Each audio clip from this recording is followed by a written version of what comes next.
"You're not management material. You can't even keep track of basic client work."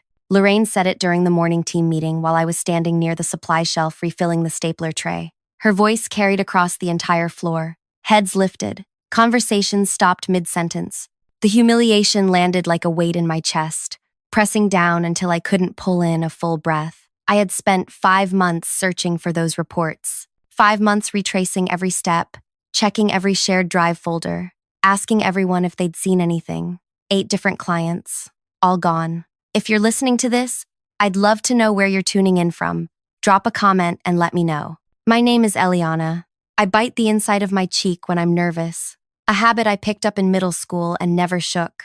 I drink my coffee black because I can't afford cream that doesn't spoil before I finish the carton. On Tuesdays, when the laundromat below my studio runs their industrial dryers, my whole apartment smells like fabric softener and hot lint. I had worked at the firm for 3 years.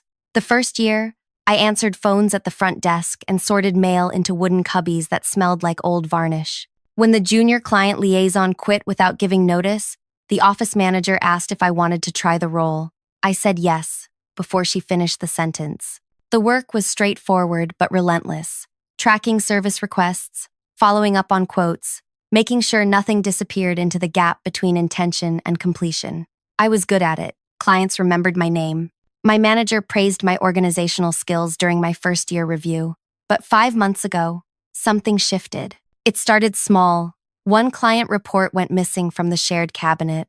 I assumed I'd misfiled it and spent an afternoon checking every drawer and binder. When it didn't turn up, I recreated it from notes and backup files. Then a second report vanished 2 weeks later. Then a third. By the 4th missing file, people started whispering during lunch breaks. By the 8th, Lorraine stopped defending me in departmental meetings. Lorraine had worked at the firm for 12 years. She wore tailored blazers in shades of charcoal and navy, the kind with structured shoulders that held their shape even on wire hangers.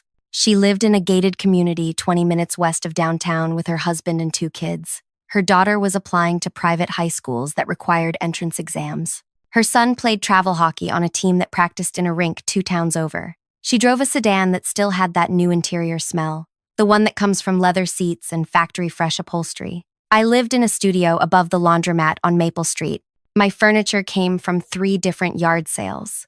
A kitchen table with uneven legs, a bookshelf missing its bottom support, a desk chair that squeaked whenever I leaned back. I walked to work every morning because my sedan died last February, and the repair estimate was more than I had in savings.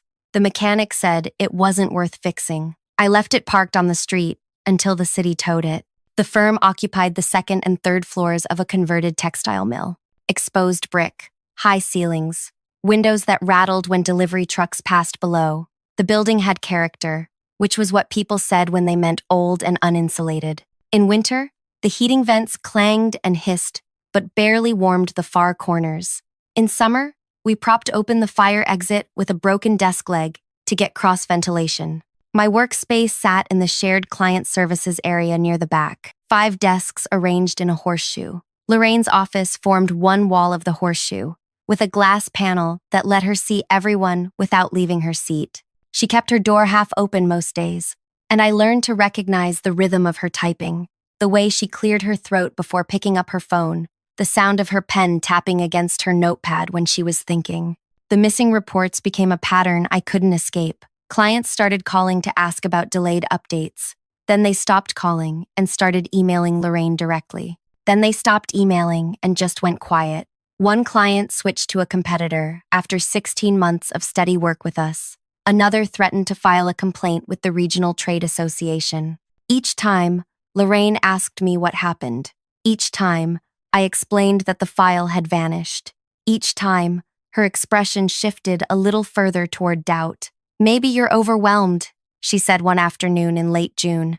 I was restocking printer paper in the supply closet, and she stood in the narrow opening, her shoulder resting against the frame. "Have you thought about whether this role is still a good fit?" I thought about it constantly. I thought about it when my coworker Jenna started handling accounts I used to manage. I thought about it when the office manager pulled me aside to ask if I needed help with time management. I thought about it every morning when I walked past Lorraine's office and saw her reviewing departmental performance metrics on her monitor. The firm's annual review was scheduled for the third Monday in September.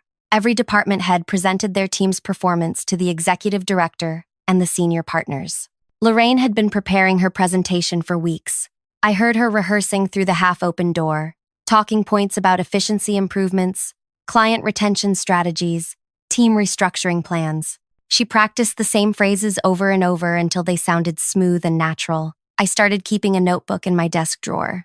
I wrote down every missing file, the date it disappeared, the client name, the last time I remembered seeing it. I made copies of my work logs and saved them to a personal drive. I didn't know what I was preparing for, but I knew I needed a record. The shared kitchenette sat at the far end of the floor, past the copy machines and the storage closets. It had a microwave that sparked when you used it for more than 2 minutes, a refrigerator covered in safety reminders and birthday cards, and a cabinet we used for overflow supplies. The cabinet had 4 drawers. The top 2 held napkins, plastic utensils, and stacks of paper plates left over from the summer picnic. The third drawer held extension cords and spare charging cables. The bottom drawer stuck when you tried to open it, the handle catching on something inside the track. I usually avoided that cabinet, but on a Tuesday evening, in early September, I stayed late to organize the storage area. The office manager had asked someone to clear out old binders and tangled cables before the annual review, and I volunteered because I had nowhere else to be. The laundromat closed at 8.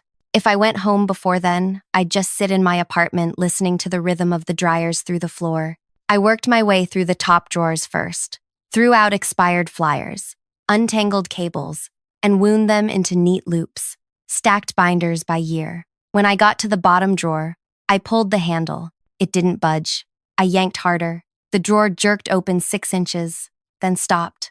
I crouched down and reached into the gap, trying to feel for whatever was blocking the track. My fingers brushed something smooth and cool. Metal. I shifted my grip and pulled again. The drawer lurched open another few inches. I angled my phone's flashlight into the gap. 8 folders. Manila. Labeled with client names and dates. Arranged in chronological order from April to August. Everything I had been blamed for losing. My hands went numb. I pulled the drawer open the rest of the way and lifted the first folder. The label was in my handwriting. Inside were the client requests I'd spent a week tracking down, the notes I'd compiled, the follow-up questions I'd prepared. The second folder was the same. The third, all of them carefully stacked, deliberately hidden, where no one would think to look. I sat back on the floor. The fluorescent light overhead buzzed faintly. Somewhere on the floor below, someone was running water. My throat felt tight. I took my phone out and photographed each folder, the labels, the contents, the drawer itself with all 8 folders visible. My hands shook so badly the first few photos came out blurred. I steadied my wrist against the cabinet frame and took them again. Then I closed the drawer, stood up, walked to the kitchenette and washed my hands under cold water even though they weren't dirty. Dried them on my jeans because the paper towel dispenser was empty. I didn't go home. I sat in the break area with my laptop and opened every photograph. I zoomed in on the labels to confirm the dates. I cross-referenced them with my notebook. 3 of the 8 clients had submitted formal requests for updates that never arrived. 2 had filed complaints about lack of response. 1 had specifically mentioned switching to a competitor in their final message. Lorraine had hidden these files for 5 months. 5 months while I tore apart my workspace looking for them. 5 months while my reputation unraveled in departmental meetings and client calls. 5 months while she stood in front of everyone and suggested maybe I wasn't cut out for this work. The anger came slowly, then all at once. Not the hot, loud kind, the cold kind that sits in your chest and calculates. I opened a new message and started typing. The subject line took me 20 minutes to write. I kept it neutral, professional, found files, review, preparation. The body of the email was shorter than I expected. 3 sentences. I was organizing storage and found these client reports from earlier this year. I wanted to make sure you had them before Monday's review, since some clients mentioned follow-up issues. Let me know if you need anything else prepared. I attached all 8 photographs. Then I hovered my cursor over the send button for a full minute. My finger felt heavy. If I sent this, there would be no taking it back. If I didn't send it, nothing would change. Lorraine would present her metrics on Monday. She would talk about team restructuring. My name would come up as a performance issue. Maybe I'd be reassigned. Maybe I'd be let go quietly in the next round of budget reviews. I added the department director to the CC line. His name was Malcolm, and he had been with the firm for 18 years. He signed off on all hiring decisions and annual raises. He attended every review meeting. If Lorraine was going to present her version of the story on Monday, he needed to see this first.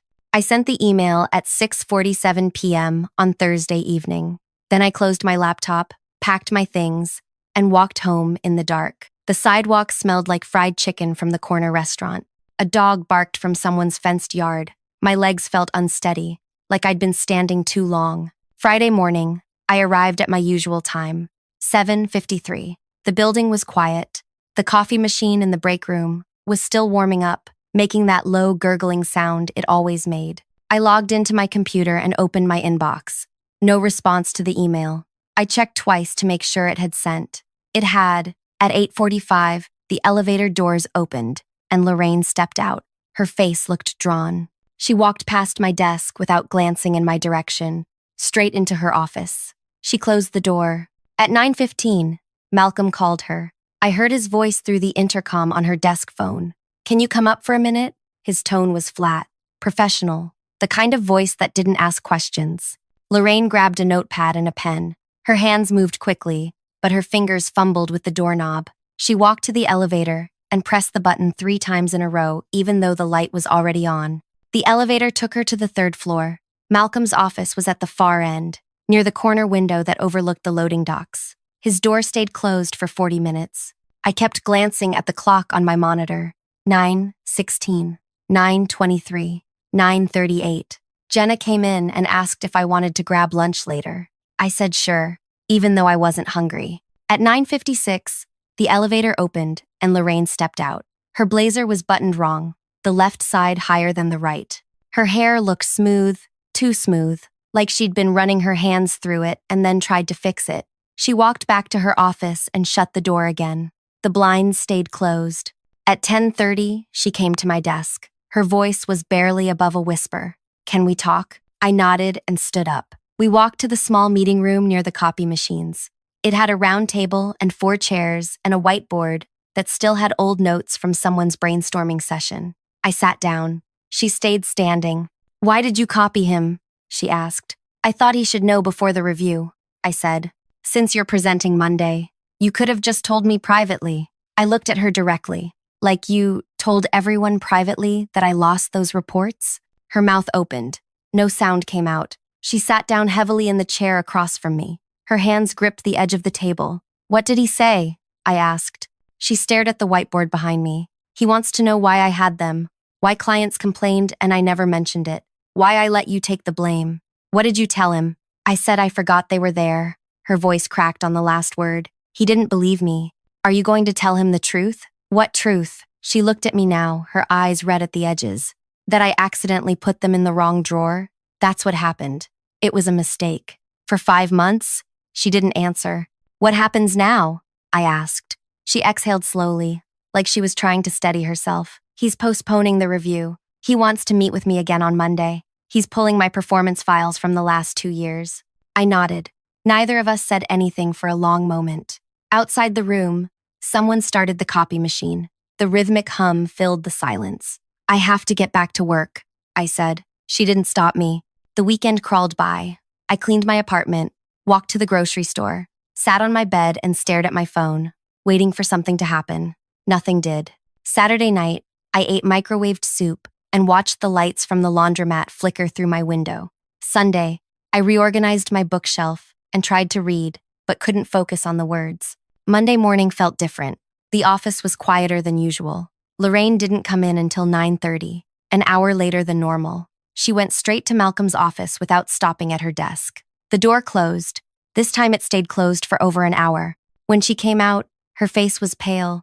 She didn't look at anyone.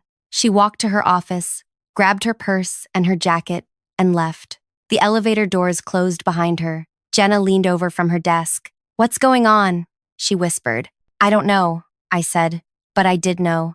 I just didn't know how much. Monday afternoon, Malcolm sent an email to the entire department. The review meeting was canceled. He would reschedule it later in the month. No other explanation. People started speculating in the break room, but I stayed at my desk and kept working. Tuesday morning, Lorraine came back. She walked straight to my desk before she even took off her coat. "Please," she said, "can we talk again?" We went back to the meeting room. She sat down immediately this time, her hands folded on the table in front of her. Her nails were painted pale pink, but the polish was chipped on 2 fingers. "Tell him it was a misunderstanding," she said. "Tell him you put them in my drawer by mistake." "Why would I do that?" "Because I'll lose everything." Her voice rose slightly, then dropped again. "He's recommending a formal investigation. They're reviewing all my past performance reports, all my client files, everything." I didn't say anything. "I have a son in private school," she continued. "We just bought a second car. My husband will." She stopped. Her jaw tightened. "Please, what do you want?" I thought about those 8 folders. I thought about 5 months of meetings where I sat in silence while people questioned my competence. I thought about the clients who stopped returning my calls because they thought I'd lost their work. I thought about the morning she stood in front of everyone and said I wasn't management material. "I want you to tell them the truth," I said. She stared at me. "If I do that, they'll fire me." "Maybe they should." Her face crumpled. She started crying, real crying, the kind that shakes your shoulders and makes your breath come in gasps. I'd never seen her cry before. I'd never seen her look anything but composed. I stood up. "I have to get back to work." She didn't follow me. That afternoon, Lorraine submitted her resignation. The office manager sent an email to the department at 3:47 p.m., effective immediately, pursuing other opportunities. "We wish her well." The standard language that meant nothing and everything. People whispered about it for the rest of the week. Jenna asked me if I knew why she left so suddenly. I said I didn't. Another coworker speculated that she got a better offer somewhere else. Someone else said they heard it was personal reasons. No one seemed to know the real story, except me and Malcolm and Lorraine. I thought that would be the end of it. I thought I could go back to my work and rebuild my reputation slowly, one client interaction at a time. But 3 days after Lorraine resigned, a man showed up at the reception desk asking for her. The receptionist explained that she no longer worked here. He asked when she left. The receptionist told him to speak to the office manager. Instead, he walked into the client services area. He was tall, with graying hair and a wedding ring on his left hand. He looked around until his eyes landed on Lorraine's old office. "Which one of you worked with her?" he asked. Jenna raised her hand slightly. "We all did." He walked closer. "Did she work late a lot?" No one answered. "She told me she was working late," he said. His voice was calm, but there was something sharp underneath it. 3-4 nights a week, sometimes Saturdays. Said she had a big project, had to put in extra hours. He paused. "But I just talked to your office manager. She said Lorraine's keycard log shows she left every night by 5:30 for the last 6 months. Jenna glanced at me. I kept my eyes on my monitor. "So where was she?" he asked. No one said anything. The man stood there for another few seconds, then turned and walked back to the elevator. After he left, Jenna exhaled loudly. "That was her husband," she whispered. I nodded. "Do you think she was?" "I don't know," I said, but I wondered. I wondered where Lorraine went all those evenings when she told her husband she was working late. I wondered what she was hiding that was big enough to make her sabotage my career to keep people from asking questions. I wondered if the missing reports were just the visible part of something larger. I never found out, and I realized I didn't need to. Whatever Lorraine had been protecting, it was unraveling now. Not because I exposed it, because she'd built her life on a structure that couldn't hold. The firm operated differently after Lorraine left. Malcolm reassigned her accounts temporarily to Jenna and another senior liaison. He asked me to help coordinate the transition, which meant I spent 2 weeks reviewing every file Lorraine had managed, looking for gaps or inconsistencies. I found 7 client contracts that were about to expire without renewal notices sent. I found 12 outstanding invoices that hadn't been followed up on. I found a spreadsheet where she'd marked 3 client complaints as resolved, even though no resolution notes existed in the files. I documented everything and sent it to Malcolm in a summary report. He thanked me in person, which he almost never did. He stood at my desk with his hands in his pockets and said, "You have good instincts. We should have listened to you sooner." I didn't know what to say to that, so I just nodded. 4 weeks after Lorraine resigned, Malcolm called me into his office. The last time I'd been up there was during my annual review 2 years ago. His office had the same brick walls as the rest of the building, but his window faced the street instead of the loading docks. You could see the coffee shop across the way, the one with the chalkboard sign, and the line of people waiting on the sidewalk. "Sit," he said, gesturing to the chair across from his desk.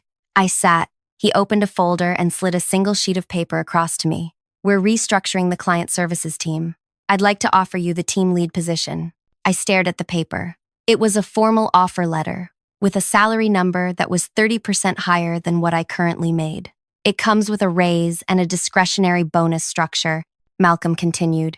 "You'd oversee client relations, manage the team, and report directly to me. You'd also get an office." "Lorraine's office?" I asked. "Yes." I looked at the number again. It was enough to fix my car, enough to move out of the studio above the laundromat, enough to stop calculating every grocery purchase, down to the penny. "Can I think about it?" I asked. Malcolm leaned back in his chair. "You've been doing the work already. This just makes it official. But yes, take a day or two if you need to." I took the offer letter home with me. I sat at my uneven kitchen table and read it 3 times. I thought about Lorraine, about where she was now, about whether she'd found another job, or whether she was sitting in her gated community house trying to explain to her husband why she'd resigned so suddenly. I thought about her son's hockey practices, and her daughter's private school applications, and the new car they'd just bought. I thought about the 8 folders hidden in the bottom drawer. I signed the offer letter that night and returned it the next morning. Malcolm announced the promotion in a departmental meeting on Friday. There was polite applause. Jenna hugged me afterward and said she was happy for me. A few other coworkers congratulated me quietly. No one asked why the position had opened up. Everyone already knew. I moved into Lorraine's office the following Monday. The cleaning crew had emptied it completely. No photos, no personal items, no trace that she'd worked there for 12 years. Just a desk, a chair, a filing cabinet, and that glass panel that looked out over the client services area. I brought my notebooks and my pens and the small desk plant I'd kept alive for 2 years despite the poor lighting. I arranged everything carefully. Then I sat down in the chair and looked through the glass at the 5 desks arranged in a horseshoe. It felt strange, not triumphant, not victorious, just strange and quiet and permanent. The first week in the new role, I focused on rebuilding client relationships. I called the 3 clients who had complained about missing reports and apologized for the delays. I explained that we'd had a transition in management and that I was personally overseeing their accounts now. 2 of them were skeptical but willing to give us another chance. The third one agreed to a probationary period. It was more than I expected. I implemented a new tracking system for all client requests. Every file got logged into a shared database with timestamps and status updates. Every team member had access. No more hidden drawers. No more files disappearing into someone's office. Jenna adapted quickly. The other team members took longer, but they came around.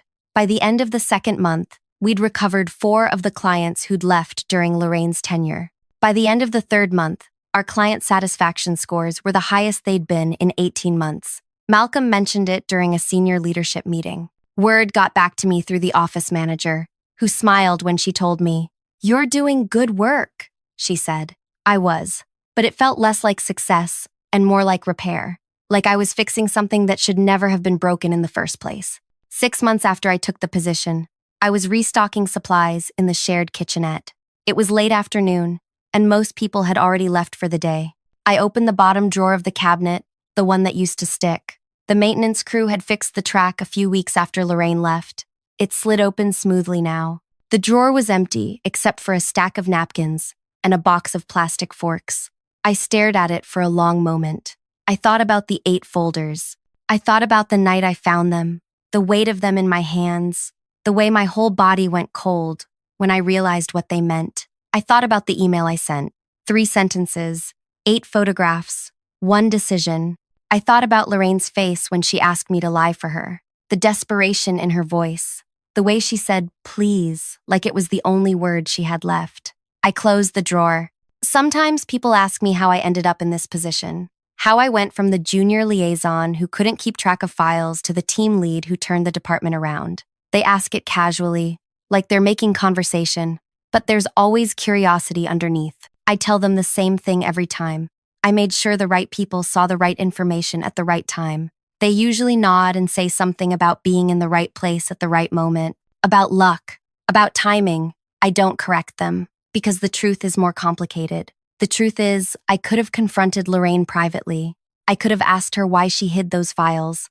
I could have given her a chance to fix it before anyone else knew. But I didn't. I chose the nuclear option. I copied Malcolm. I made sure there was no way for her to explain it away quietly. I tell myself it was about justice, about holding someone accountable who had power over me and used it to destroy my reputation, about making sure she couldn't do the same thing to someone else. But late at night, when I can't sleep and the laundromat is finally quiet below me, I moved out 4 months ago, but the silence still feels strange. I wonder if it was really about justice, or if it was about power, about taking something from someone who thought they were untouchable. I don't know if that makes me calculating or just human. Maybe there's no difference. What I do know is this. Lorraine made a choice when she hid those folders. She chose her career over mine. She chose her reputation over the truth. She chose to let me drown while she stood on the shore and watched. And when I found those folders, I made a choice too. I chose to let the system do what it was supposed to do. I chose transparency over silence. I chose accountability over mercy. She lost her job. She lost her reputation. She lost whatever she was hiding from her husband, whatever those late nights were really about. Her life unraveled in a matter of days.